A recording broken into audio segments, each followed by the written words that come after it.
You know, even if you're making bad art, you're still making art that didn't exist before. And that's better than making no art at all. So, you know, make art, man. It's important.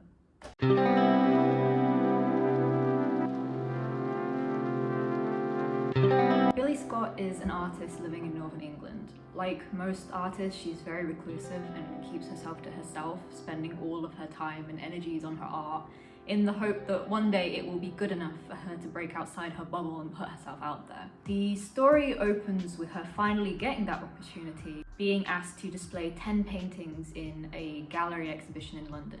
Unfortunately, shortly after she receives this news, she gets into an unlucky accident and begins losing her eyesight. She's told that she has 2 weeks before her vision vanishes entirely. Rather than giving in, she's spurred into action and decides in these 2 weeks she really needs to decide what her legacy is going to be. She decides that she's going to leave her little bubble and head to London. She is exposed to things that she didn't know existed. She is so oblivious to the world. There are so many things that she's missed out on and things that she doesn't understand. And all the while juggling her eyesight and her self-worth and what's she gonna do with her life afterwards and how is she gonna find the strength to cope with that when it happens.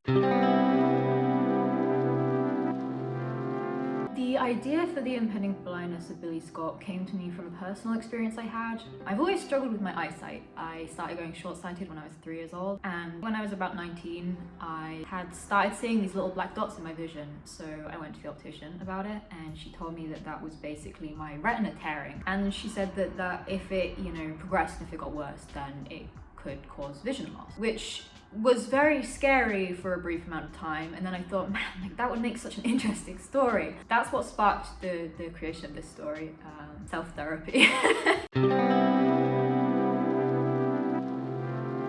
I get asked quite a lot whether Billie is based off of myself. While I always answer no, I can't deny that a lot of her and a lot of her story came from my personal life at the time. My own debut with the impending blindness of Billie Scott does have a lot of similarities with Billie's own story, in that it's her first real opportunity to show off and the fear that comes with that. My dream since I was about 12 was to make books, to make graphic novels. It was important for me to kind of tackle the subject of art and creativity. Like I am an artist, like that is one of my most defining parts of my identity. So I did speak through Billie a lot. I'm very excited to see how the French edition of Billie will turn out. When I was working on the book, I didn't really expect any translation. Just felt like I was working on this small thing that would maybe reach a handful of people. It's kind of crazy. The thing that's interesting for me personally about it is that the book feels so inherently British. I'm really looking forward to seeing how French readers will react to it. So yeah, I really hope you enjoy it. Enjoy my little British nonsense.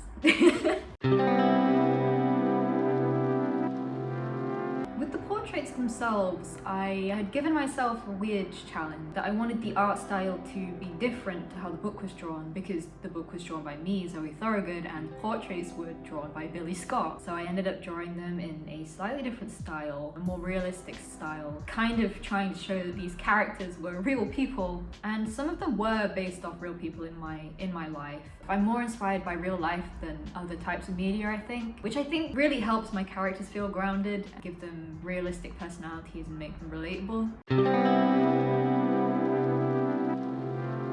My workflow for Billie was pretty simple, I think. I write my stories in brief little notes and little scribbles. I then ended up sketching the whole book, kind of with little stick figures to show my editor, so we could have a little back and forth about what was working, what wasn't working. And then when eventually I got the okay, I just went straight to drawing pages. I work with ink. These pens were my life for a good year.